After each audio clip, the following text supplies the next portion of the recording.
Bueno, la realidad de la riqueza en la empresa española es el último libro que firma el consultor de empresas, Javier Uriz. Javier, ¿cómo está? Bienvenido, buenas tardes. Buenas tardes, gracias por acompañarnos. Muchas gracias a ti.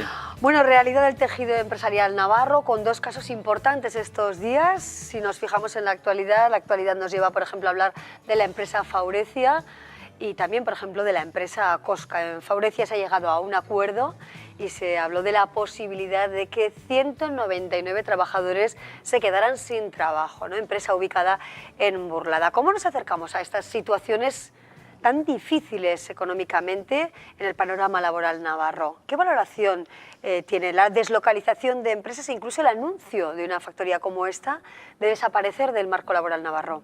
Que acabará desapareciendo, no lo dudes, porque una empresa como Faurecia, por lo que yo sé a través de la prensa, me da la impresión de que está condenada a muerte, pero no ahora, sino hace mucho tiempo. En toda empresa hay un elemento fundamental que se suele olvidar, y precisamente a ese tipo de cosas es a las que hago referencia en mi libro. Una empresa, en principio, es una máquina de crear riqueza.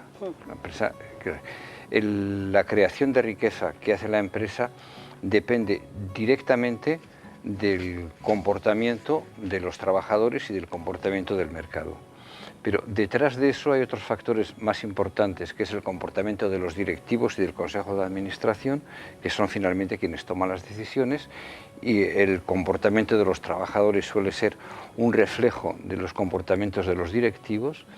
Y detrás de todo eso, porque la gente muchas veces se para a decir es que los directivos, los consejeros, los capitalistas son gente perversa, son gente muy mala, que procuran el mal de los demás, etc. Eso no es cierto.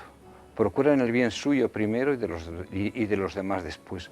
Lo que tenemos, y es en lo que insisto en el libro, es sobre todo unos conceptos muy mal estructurados, unos conceptos muy viejos, unos conceptos que tienen más de un siglo. Seguimos viviendo con ellos. ¿Cuáles son esos conceptos erróneos, principalmente en el marco de la empresa? Me gustaría también de hablar del correcto consejo de administración, pero ¿qué ideas erróneas se mantienen en el tejido empresarial dentro de nuestro país? Te voy a hablar con otro ejemplo, al cual tú has hecho referencia hace un momento y que conozco muy de cerca. Es el caso de Cosca. Cosca, una empresa espléndida, tenía producto, cliente, el Corte Inglés era cliente, yo te diría que tenía como proveedor preferencial a Cosca, tenía I+D, tenía equipo humano, tenía equipo directivo, lo tenía todo e iba bien.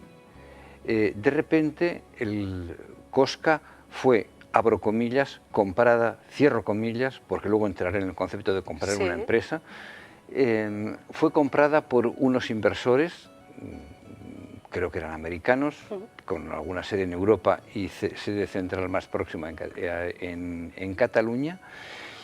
Y estos compradores, basándose en el principio de que el dueño de una cosa puede hacer con ella lo que quiera, se pusieron a intervenir en la empresa. La intervención que hicieron en la empresa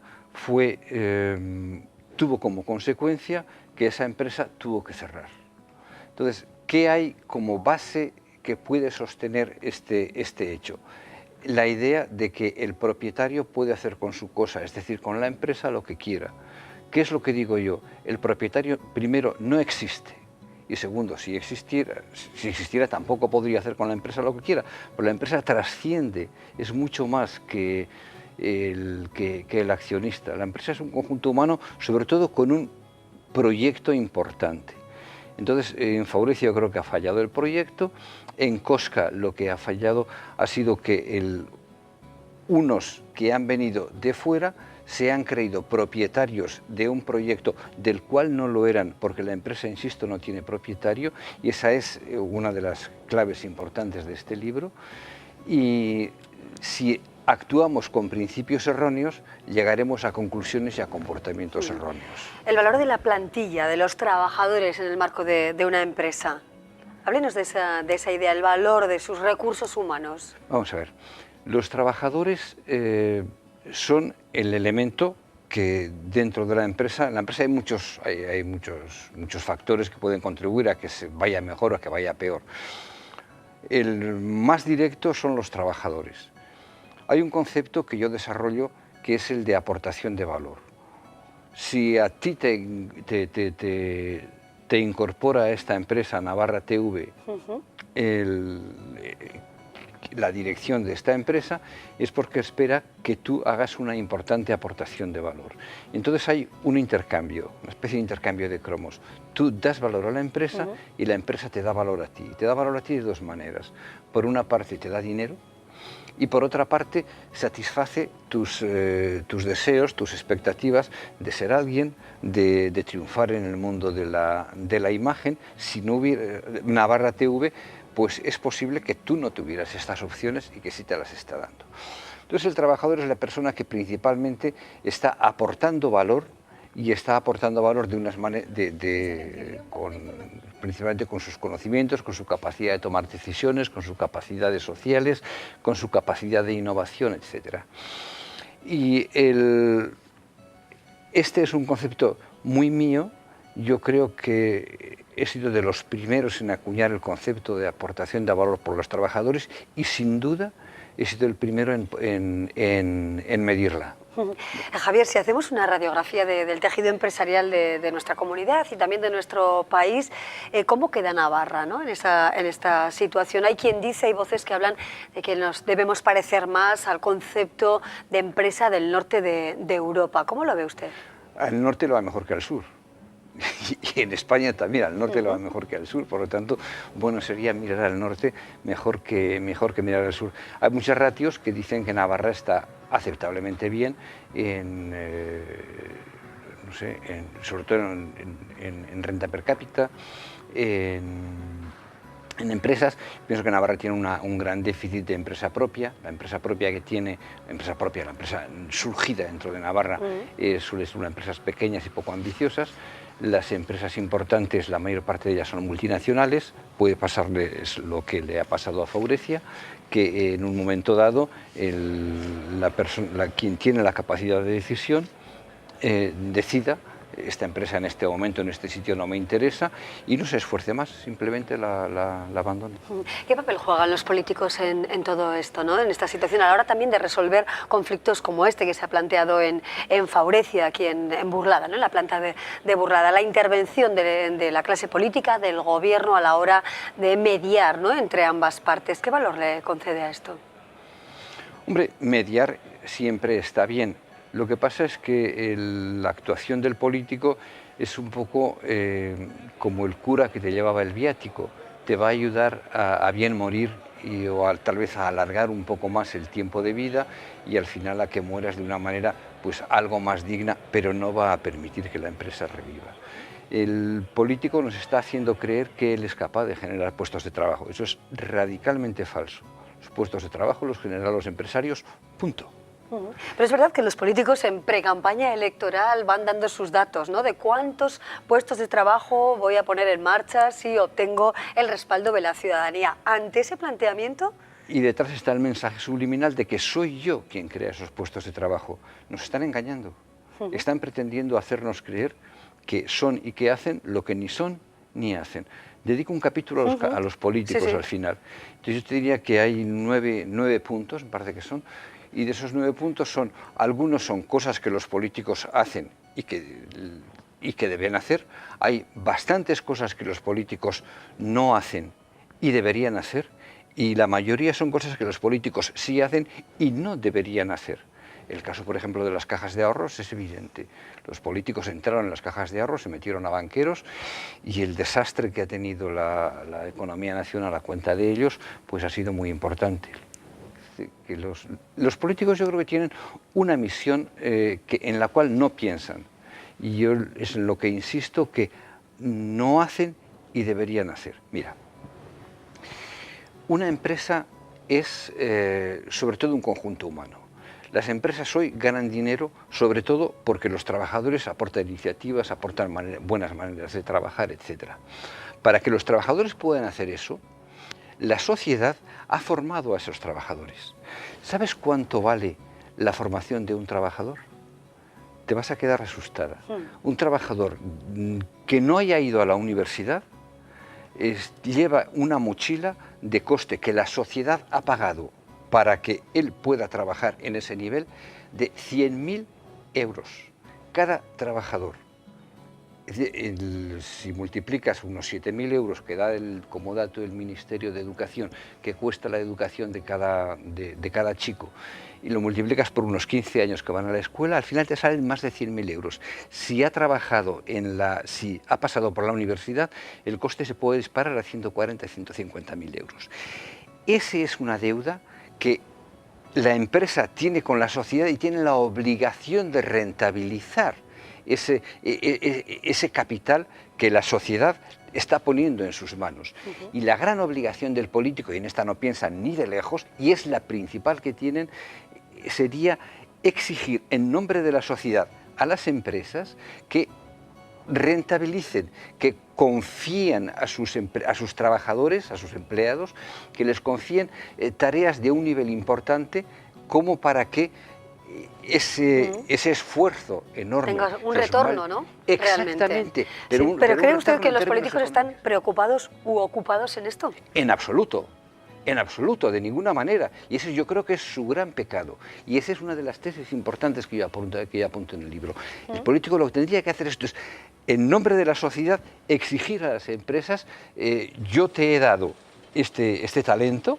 Pensamos en la parábola de los talentos del Evangelio. Sí. Es que es cierto. Yo te he dado este talento y ahora tú este talento lo tienes que cuidar, tienes que trabajar con él. Y para trabajar con él, ¿qué tienes que hacer? Tener un proyecto ambicioso y dar a esta gente que yo pongo a tu disposición unas posibilidades de desarrollo, de aportar valor. ¿Te acuerdas de ese término que hemos utilizado antes? De aportar valor en un nivel importante. Pero es cierto, y por otra parte, apunto otro asunto, señor Uriz, en tiempos de crisis parece que solo caben recortes, recortar gastos. ¿Esa idea le parece anacrónica? ¿Sirve de algo a largo plazo? A largo plazo, no. A corto plazo, indudablemente tienes que recortar allí donde antes has cometido el error de excederte en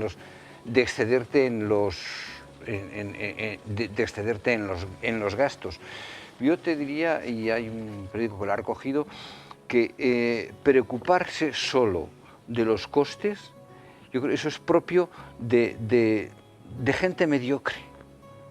Y tal como estamos viendo, la inmensa mayoría de nuestros directivos, sobre todo políticos, son gente muy mediocre, se preocupan solamente de los costes. En la empresa, la clave está, por supuesto, reducir los costes, pero más que eso está en conseguir que esa empresa sea capaz de crear más riqueza, de hacer que su gente aporte mucho más, por la vía de un proyecto de empresa ambicioso, que es lo que nos está faltando. Y la administración pública, podríamos hablar del número de funcionarios que tiene Navarra, por ejemplo, para una comunidad de poco más de 600.000 habitantes. ¿Sería conveniente adelgazar la administración pública? Probablemente sí, pero yo iría mucho más lejos que eso. Ahora está de moda de hablar del adelgazamiento de la administración pública. Mariano Rajoy esta mañana en una entrevista a Carlos Herrera en Onda Cero, estaba diciendo que estaban lanzando el proyecto de administración pública más ambicioso que ha habido en España. Es posible que sea así, pero realmente es muy poco ambicioso, es mínimamente ambicioso. El problema de la administración pública no es que haya muchos o pocos funcionarios. Si lo comparas los funcionarios que hay en España con los que hay en el resto de Europa, estamos en la media. O sea, esa historia de que tenemos demasiados funcionarios, es posible que sí, pero no tenemos más que otros. Entonces, ¿dónde está el problema? ¿Dónde está el problema? En que, un poco como los políticos, te he dicho antes, es posible que los funcionarios hagan cosas que no deben hacer y no hagan otras cosas que sí deben hacer. Por lo tanto, el gran planteamiento, y le dedico 2 capítulos a los funcionarios en este libro, el gran tema de los funcionarios y de la administración pública es el plantearse a fondo ¿para qué sirve la administración pública? ¿Qué valor aporta esta administración a la sociedad en la que vive? ¿Qué cosas hace? ¿Merece la pena que haga esas cosas? ¿Qué cosas no hace? ¿Qué necesidades tiene la sociedad de esa administración? ¿Y cómo está cumpliendo la administración, cómo está satisfaciendo esas necesidades? Yo creo que ese es el grave problema, enormemente más profundo, y en el cual un consejero en masculino de Economía y Hacienda, cuando hablé con él hace unos años, y él me decía, es un problema terrible, es un problema para el cual no estamos en condiciones, o por lo menos no parece que la Administración tenga deseo de abordar ese problema. Y los problemas o los abordas a fondo o siempre son parches. Siempre son problemas, en definitiva. Siempre ¿no? son parches Así y se es. convertirán en problemas crónicos que no se resolverán. Javier Uriz, un placer haberle conocido y desgranar parte de algunos de los capítulos de este libro en el que bueno, pues se abordan las empresas españolas, usted que conoce muchas importantes, además que ha sido consultor de Iberdrola, de Altos Hornos, Kukusumusu, por poner algunos ejemplos, ¿no? Nos quedamos con estas ideas y desde luego que le invito a que venga otro día y seguimos charlando acerca de estos temas, ¿de acuerdo? Para mí es un placer estar contigo y es a ti a quien toca tomar la iniciativa. Muchísimas gracias, Javier Uriz, teólogo, psicólogo, consultor de empresas desde hace más de 30 años. Gracias, buenas tardes. Muchas gracias. Gracias. Bueno, la riqueza en España nos lleva ahora a hablarles de otras historias, nos llevan a la música, en concreto porque tuvimos la oportunidad de charlar este fin de semana con el cantante, con el compositor donostiarra Mikel Erentzun. Con él estuvo nuestra compañera Carolina Laherrán. Vean.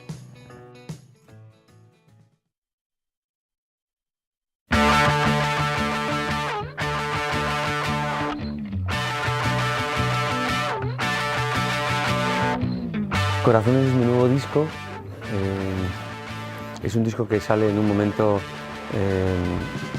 como muy especial de mi vida porque por un lado cumplo 50 años este año y también cumplo 30 años en la música. Digamos que es un año con doble efeméride, ¿no?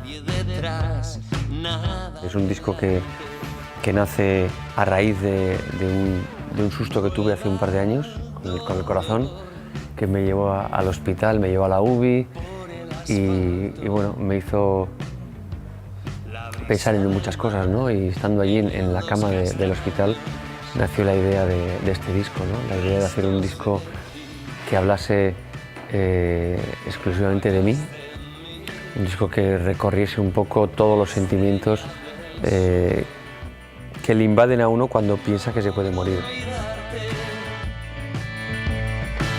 Es un disco con aristas, un disco que habla de cosas duras, pero es un disco también que habla de cosas como mucho más luminosas o positivas. De hecho, creo que al final el tono del disco es un tono azul, no es un tono gris. Para hacerlo aún más especial, pues decidimos entre Paco Loco y yo, que somos los que hemos producido el disco, tocar todos los instrumentos, no llamar a músicos, que es algo que también no había hecho nunca, ¿no? Y todo eso pues le da al disco un sonido un poco más lo-fi, un sonido más familiar, porque toco yo las baterías, los bajos, las guitarras, el piano, y yo no toco bien, pero le da al disco un tono como más cercano, ¿no? El single se llama El hombre que hay en mí, una canción como bastante impactante, con un riff de guitarra muy beatleiano y que nos parecía, no es la mejor canción del disco, pero que sí era una pequeña bofetada, ¿no? un soplo de aire fresco en lo que yo había hasta ahora, un sonido muy analógico, muy presente, y nos parecía una canción perfecta para arrancar.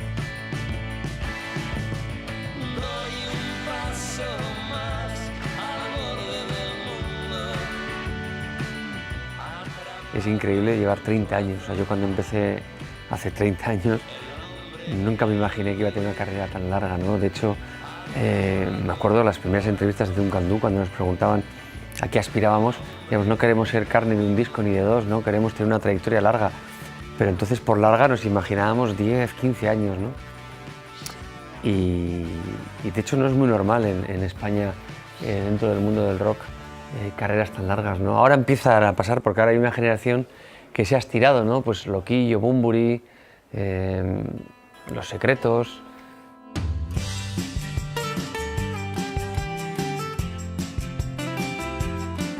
Hace dos discos pues fue hace unos 6 años o así, sentía que necesitaba un cambio en mi vida profesional, ¿no? Llevaba muchos años haciendo un poco lo mismo, no lo mismo de contenido, pero sí de forma de trabajar, ¿no?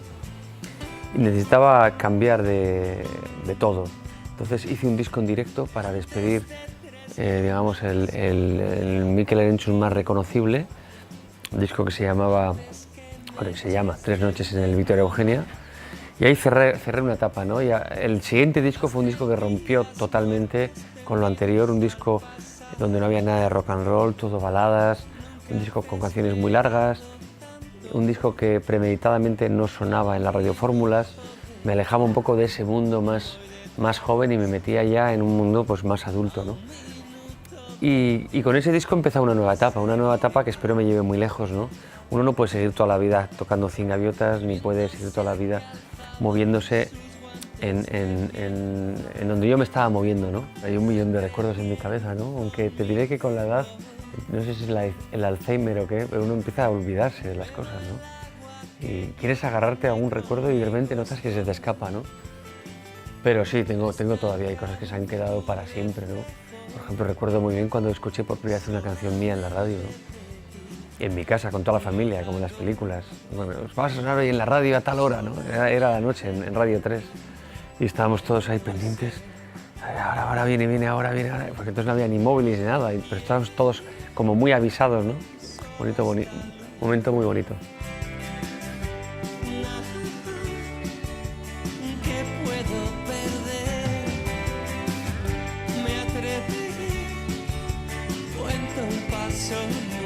Un montón de ídolos a los que los tengo muy presentes, pues Paul McCartney, por ejemplo, Bob Dylan, quizás sean los dos más grandes para mí ahora mismo vivos, ¿no? Muertos, pues John Lennon, Elvis Presley. La verdad es que no veo límite. Yo cuando era joven y empezaba, como me parecía hasta mal, hasta obsceno, que con ciertas edades se siguiera haciendo música, o sea, rock, ¿no? Pero la verdad es que ahí llego a los 50 y me como mis palabras porque esto no tiene fin, ¿no? Yo espero durar muchos años en la vida, o sea, espero vivir mucho y todos esos años dedicarlos a la música, ¿no? Ahora es el momento que de verdad creo honestamente que la música no tiene edad. Espero morirme en un escenario, como los viejos del blues.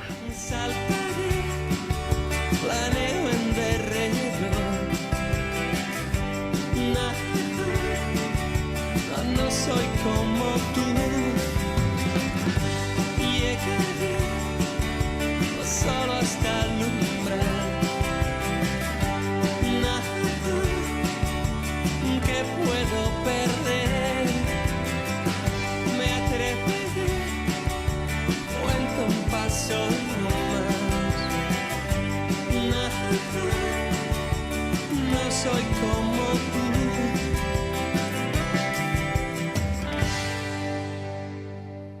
Bueno, pues ahí teníamos a Mikel Erentzun, el cantante donostiarra que pasó por Pamplona. David Palacios, ¿qué tal estás? Bienvenido. Hola. Bueno, muy buenas tardes. Presidente de la denominación de origen del vino de Navarra, con mucho éxito últimamente y bueno, ganando muchos concursos, ¿no? Bueno, yo creo que en la línea de lo que son los vinos de Navarra estamos ya acostumbrados a esa estela siempre de éxito gracias al producto que tenemos. Así. Bueno, ¿cómo está nuestro producto este año, ¿no? La cosecha de nuestros vinos y sobre todo las ventas, David. Bueno, pues hace unos días hemos cerrado ya lo que ha sido la evaluación de la anterior campaña. La verdad que estamos muy contentos porque volvemos a repetir segundo año consecutivo un incremento de ventas. Este año en torno al 5, bueno, en torno, para ser concretos, el 5,24%. Yo creo que es un dato muy bueno y muy positivo dentro de esta situación económica que estamos sufriendo a nivel mundial. El dar datos positivos, pues la verdad que gusta y es agradable. David, ¿y cómo se consigue esto, no? Sabemos, bueno, pues que hay campañas fuertes en pro del consumo del vino de Navarra, pero bueno, ¿cómo llegan a convencer nuestros caldos, tanto dentro de nuestra comunidad, de nuestro país y fuera de nuestro país? Llegan a convencer en el momento que los pruebas. Exacto, eso por supuesto. la ¿no? mejor en el momento opción, que los pruebas, ¿no? ya no le deja a nadie indiferente. Sí. No, la verdad que esto no se consigue de la noche a la mañana y mucho menos fruto de la casualidad. Esto se previó al trabajo que se va llevando a cabo en más de 7 u 8 años de esfuerzo del sector, de viticultores, de bodegas, de consejo regulador, o sea, todos arrimando el hombro y todos en la misma dirección. y empieza a verse esos resultados positivos de todas las campañas que se han llevado a cabo, tanto a nivel regional en Navarra, porque la verdad que se han incrementado mucho las acciones a nivel nacional y sobre todo a nivel internacional, con la presencia bueno, el año pasado estuvimos en 11 países. Claro, bueno, y ahora próximamente también vais a ir, ¿no?, con buena muestra de nuestros vinos, algunos de ellos hoy aquí, por cierto, en nuestro programa. ¿Dónde vais próximamente a mostrar la calidad de nuestros vinos? Ahora mismo estamos en Düsseldorf, en Alemania. Es la feria internacional, pues podríamos decir, la que más importancia y más presencia ha cogido, y se inauguró ayer domingo y vamos a estar durante estos 3 días. Bueno, estamos allá. Sí. Estamos aquí y estamos allá, estamos en todos los sitios. Exactamente. Lo que decía es un escaparate a nivel mundial, aparte de que se hace en Alemania, que es uno de los países en los que más presencia tienen los vinos de Navarra y los que más arraigado está el consumo, pero es una feria a nivel internacional en la que hay que estar allá porque por ahí pasa todo el mundo, todo amante del vino. Efectivamente. Bueno, David, nos has traído 3 vinos hoy aquí, creo que nos quieres explicar, o vamos a hacer una pequeña cata, ¿no?, para nuestros espectadores, ¿no?, con las características de 3 tipos de vino navarro. David? Sí, bueno, así que adelante. Habría que decir que estos 3 vinos son vinos de la selección que lleva a cabo el Consejo Regulador. Hacemos un concurso en el que seleccionamos vinos para todas las acciones de promoción y divulgación. Sí, una cata ciegas, ¿no? Sí, así es. De la denominación de origen, y son los vinos que nos van a representar, 3 de ellos, de los que nos van a representar en todas las acciones de este año del Consejo Regulador, tanto a nivel nacional como internacional. Perfecto. Bueno, pues tenemos el primero. A ver, explícanos. Bueno, el primero, pues, hemos cogido 3 vinos que vienen a representar un poco lo que es el abanico de posibilidades de las que se llevan a cabo en Navarra. Un Chardonnay, blanco de Navarra, aparte que está permitidas más variedades como la Viura, la Garnacha blanca, pero el Chardonnay es el vino que más prestigio nos da Navarra en cuanto a blancos. Un vino que, como decíamos antes, no deja a nadie indiferente, y menos en el momento que lo pruebas, porque no es un vino muy agradable, es un vino en el que conjuga muy bien la fruta con la variedad y con la acidez del vino, y no es cansino en ningún momento, sino que te hace siempre repetir y volver a beber otra copa. David, ¿qué es lo que más gusta de este vino especialmente, ¿no?, de este Chardonnay navarro? Pues la fruta que tiene. Ese carácter afrutado, ¿no?, como dices, sí. Y fuera de aquí, por ejemplo, ¿cuál es el que más gusta? ¿Gusta más el tinto, el rosado, el blanco? Los alemanes, por ejemplo, que nos compran bastante vino, ¿no? ¿Cuál les gusta más? El rosado es el vino que más nos da a conocer a Navarra, de la denominación de origen, sobre todo en el mercado nacional. Nos posiciona y es nuestra punta de lanza, pero vendemos el doble de tinto que de rosado, aunque mucha gente lo desconozca. Y en Europa, pues los tintos de Navarra tienen muy buena aceptación y están muy introducidos. Sí, bueno, vamos a servir a ti primero. Vale, perfecto. Bueno, pues ahí vamos a probar uno de los mejores vinos navarros, ¿no? Esa suerte voy a tener hoy, ¿no? Efectivamente. Sí, por supuesto. Eso es. Y también vamos a explicar, como siempre hacemos, David, siempre que vienes al programa, cómo se valora un buen vino, ¿no? Cómo a la hora de disfrutarlo previamente hay que dar unos pasos. Vamos a contar, ¿qué debemos hacer? ¿Copa en mano? Hombre, lo primero, el vino es para disfrutar con él, Tampoco tenemos que Sí, pero bueno, mucho tengamos en cuenta al menos pero 3 cuestiones, ¿no?, básicas. Hombre, lo primero que tenemos que mirar siempre en el vino es el color, ¿no? Aquí nos está haciendo la idea ya del color que es un color verdoso, siempre miramos en un fondo blanco, que es donde de verdad se va a apreciar bien y no donde no se va a distorsionar los colores.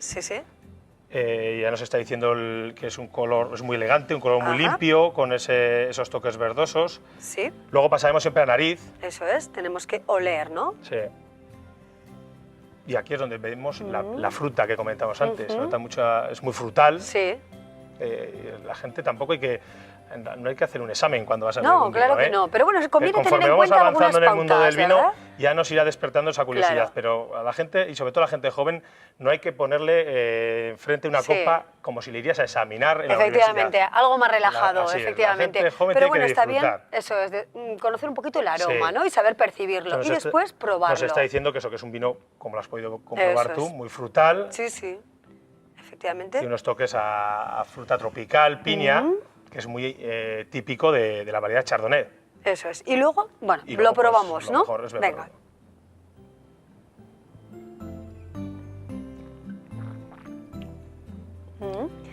Vemos que está la acidez muy compensada, pero muy agradable porque tiene ese pelín de acidez que te hace que salive la boca y que enseguida te apetece beber otro trago, que es lo importante de un vino. Exactamente. Bueno, ¿con qué se combina bien este vino, no? Yo siempre pregunto esto porque yo creo que conviene, bueno, pues combinarlo bien, ¿no? ¿Con qué tipo de alimentos, si nos vamos de pinchos, por ejemplo, ¿no? Yo creo que- En Pamplona o en cualquier punto de Navarra, ¿con qué lo combinamos? Yo ¿O creo que tomamos un tanto vino el- blanco Tanto solo? el blanco como el rosado, lo primero que se combina bien es con la juventud. Ajá. Yo creo que son vinos Sí. para beber la gente joven, para iniciarse al mundo del vino, no porque no sean vinos complejos, todo lo contrario. Elaborar un buen rosado, un buen blanco, hace falta unos métodos de elaboración Sí. muy perfectos, unas técnicas muy avanzadas, pero lo que encaja muy bien es con la juventud. Son vinos que se toman a una temperatura muy fresca, Sí. que son agradables, son muy frutales, tanto uno como el otro, Ajá. que a la gente joven lo que le gusta es la fruta, lo que le Sí, gusta es algo la frescura, divertido, ¿no? algo... Eso es. Y conjuga muy bien con el estilo que tenemos nosotros de potear el vino pues antes de comer o antes de cenar. Eso es. Bueno, pues ahí tenemos las posibilidades que nos brinda este chardonnay, luego, este vino tanto blanco uno como, navarro. uno como el otro, pues por supuesto que con todo el abanico de productos de Navarra, sobre todo con las verduras que tenemos, Sí. van a ir muy bien. Perfecto. Pero sobre todo van con nuestro estilo de vida. Con nuestro estilo de vida, ¿no? La frescura, la juventud, el dinamismo pueden encajar bien con este tipo Sí. de vino. Pasamos al rosado, que bueno, pues siempre hemos dicho, ¿no? Que es un poquito el rey de los vinos navarros, Sí, aunque bueno, es vendamos mucho vino tinto también, ¿no? Sí, así es. El rosado es el vino que es nuestra punta de lanza, es el vino que más nos da a conocer y más Sí. prestigio. Pues, ¿Por qué conseguimos, ¿no? que Navarra destaque tanto en el vino rosado, David? Porque somos los mejores elaborando vino rosado, eso por supuesto.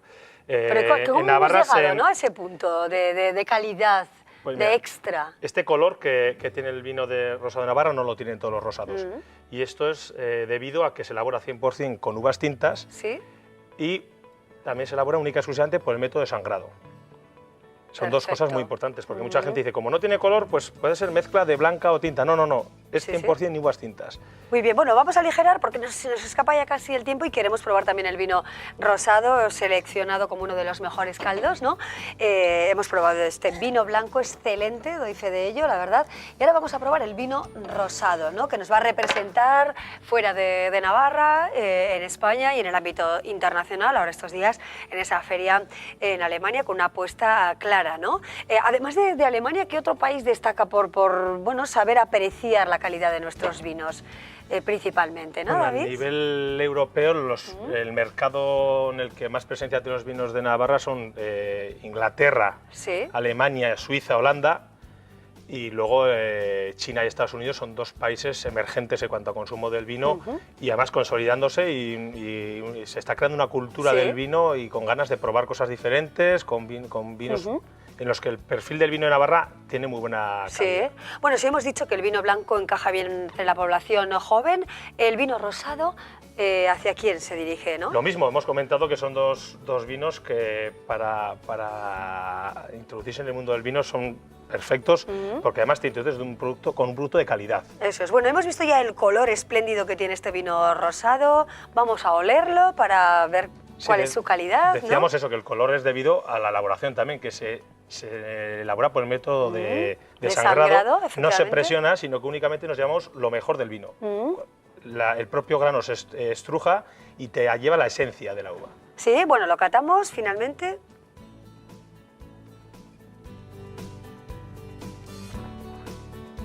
Tenemos un rosado delicioso. Es una ¿eh? explosión de fruta, De verdad. Una delicia. Parece que entras en una tienda de chucherías cuando estás bebiendo Sí. esta copa de vino. El color se acopla muy bien, ¿no? A lo que pensamos que, Así que va a suponer para nuestro paladar, ¿no? Y si te parece, David, vamos a dejar el vino tinto para otro día y otro día hacemos una cata de vino tinto, ¿de acuerdo? Pues como quieras, ¿Eh? otro día, si tengo una excusa para volver y probamos el Efectivamente, vino tinto. te invitamos otro día, ¿eh? Bueno, muchísima suerte en esa feria en Alemania, mucho éxito, enhorabuena también por incrementar la calidad y las ventas, siempre importante, y por todo el trabajo que lleváis a cabo, ¿eh, David? Pues muchas gracias, Gracias y bueno, a ti. pues hay que repartirlo entre todos el éxito porque esto Sí.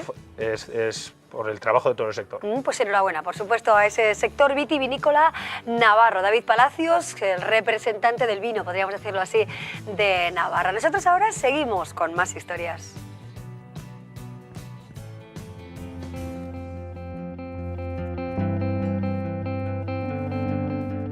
Mañana martes en la zona norte y noreste tendremos cielos poco nubosos o despejados. En el este y sur jornada soleada con escasa o nula nubosidad. Hacia el oeste y centro reinará el sol en el cielo con poca o ninguna nubosidad. Las temperaturas máximas estarán en torno a los 13-18 grados, siendo en la vertiente cantábrica las más altas y las mínimas cercanas a los 0 grados con algunas heladas. Los vientos serán del sureste flojos. Y en el resto del país mañana martes estará nuboso o muy nuboso en la mayor parte de la península y Baleares, con chubascos en el cuadrante suroccidental, no descartándose que puedan ser ocasionalmente fuertes y tormentosas en zonas de Extremadura y Andalucía. A lo largo del día las precipitaciones se extenderán hacia el norte y este de la península, pero de forma más débil y con menor probabilidad. La cota de nieve en la península estará entre los 1.200 y los 1.400 metros en el suroeste y hacia los 1.600 metros en el resto. Y en cuanto a la tendencia para los próximos días en Navarra, el miércoles y el jueves empeora el tiempo con nubes y alguna lluvia débil. Bueno, pues ahí tenemos el tiempo para esta semana y ya no nos queda apenas tiempo, pero sí es suficiente para recomendarles una obra de teatro que se estrena el próximo día 18 de esta misma semana. Ahí lo tienen, Las Alegres Casadas, la adaptación de la obra Las Alegres Comadres de William Shakespeare. Llega a Baluarte con actrices como Maite Redín, que nos visitaba el otro día en el programa, Miguel Munarriz y también Adriana Olmedo, entre otras actrices que darán vida a esta historia en la que el amor, el sexo, el libertinaje y el desenfreno juegan un papel importante. También la música, sin duda alguna. La adaptación de esta obra a cargo del director artístico, el director de teatro, Andrés Lima, una de las apuestas para los próximos días aquí en Baluarte. Nos quedamos con Las Alegres Casadas el 18 de marzo, no se pierdan esa opción. Y así nos despedimos, nos despedimos agradeciéndoles como siempre la atención que nos han prestado. Mañana tendrán más historias aquí en Me Importas Tú. Que disfruten de la tarde y hasta pronto, adiós.